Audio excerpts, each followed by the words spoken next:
What is going on, guys? Welcome back to another video. My name, of course, is Henry. In this one, we're going to be going from zero to hero. It's all going to be a little mini series on how you can make money in the NFT space starting from $0. I know there's so many people out there looking, how can I make money while starting from nothing?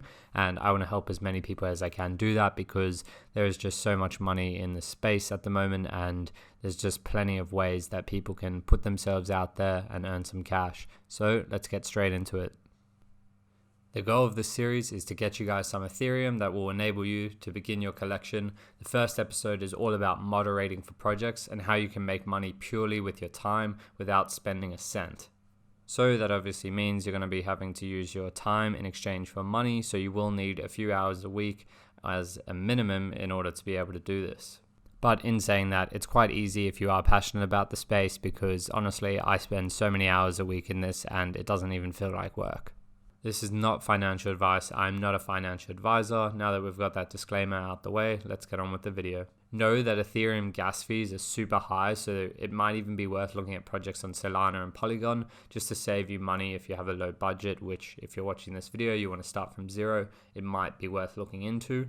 Everything that I do say in this video can definitely be applied to any project. I mainly always think with Ethereum in front of mine because I just love Ethereum and the projects that are on it. So yeah, you guys can definitely apply this anywhere you'd like to.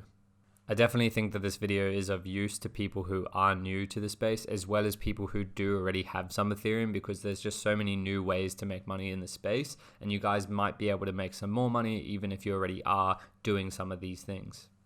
So I did mention this is all about moderating for projects. We're talking about Discord moderation. You're going to be doing a whole bunch of different tasks in a Discord server for a project in order to receive either free mints or Ethereum, and we'll get into all of that right now. When it comes to moderating, there's plenty to consider. How often are you available to work, and how much of that time do you actually want to be working? Now, when it comes to picking a project to work for, timing is really important, as they'll likely be busiest in the first week of their launch and a few days after launch as well. You have to decide if this is something you want to do ongoing or if it's going to be during these peak times. I personally recommend negotiating to help more in the busiest weeks, as it will allow you to move between gigs and work for other projects when they're at their peak liquidity. This means they have enough money to pay you. They also have the options to give you free mints and so on. So to talk about what moderating actually is, it's a very broad term and it covers many different tasks in a server. It can be anything from, creating engaging conversations, banning members, deleting rude messages, answering questions about the project, and also getting to tickets that people are asking in the server. So something that is crucial is trust. It's really important to get referrals from your current employees once you've been working for a week to further build trust with future hires.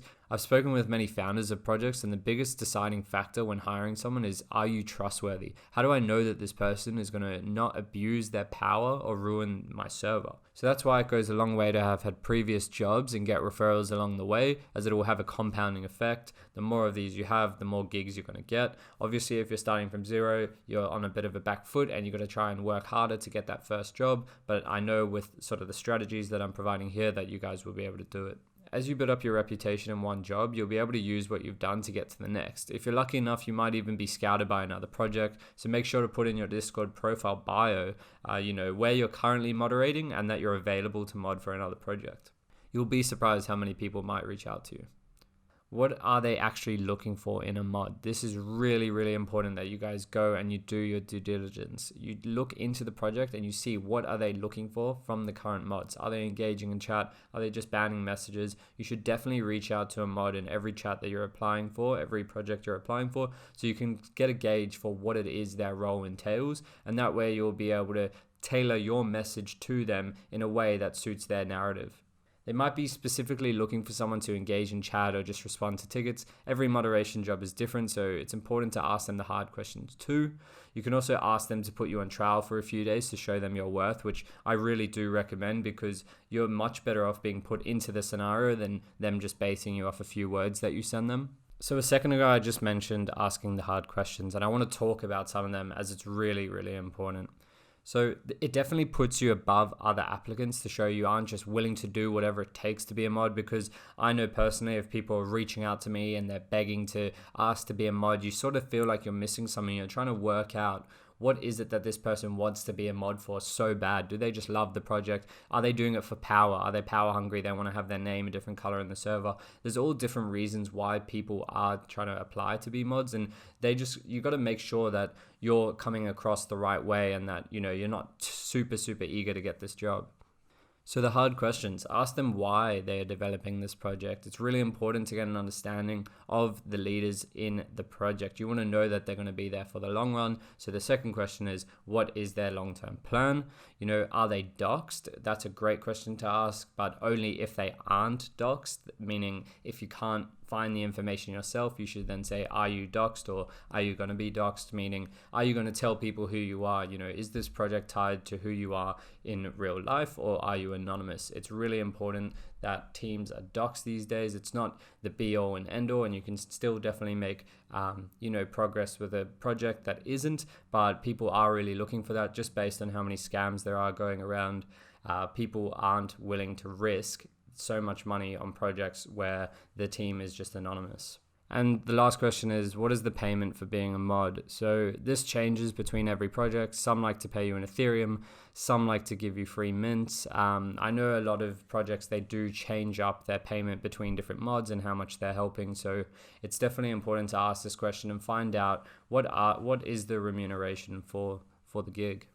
Knowing your worth is really important. It's going to save you a lot of money and time in the long run. It's important you don't undersell yourself and you're aware of the contributions you're making to the team. I highly recommend speaking to other moderators in the server to see what their payment is. It should be a negotiation in one way or another. This means if you don't feel the payment matches your worth, you should be negotiating the amount earned. And if you aren't able to, then you should reduce the amount of expected work hours to come to a fair agreement. This will also allow you to work on other projects. With payment, I've seen experienced people charge around 0.2 ETH, which is currently around $500 per week, and I've seen other people getting paid nothing at all. They also like to offer free NFTs, which are free mints from their collection, which can be awesome remuneration, but only if you truly believe in the project's success.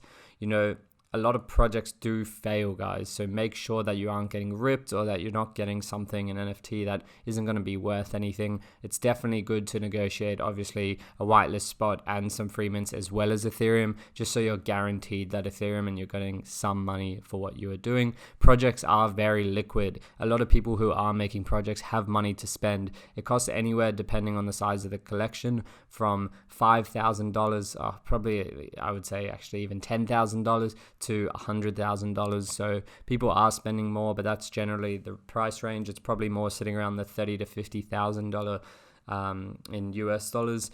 So yeah, there's definitely money for them to be able to spend on you, and I hope with all the tips in this video you're able to negotiate a better price for yourself and your time. That just about wraps it up for this video. I truly do want to help as many people earn and learn in the space, even if it's starting from $0. I do think this is an incredible way to do it.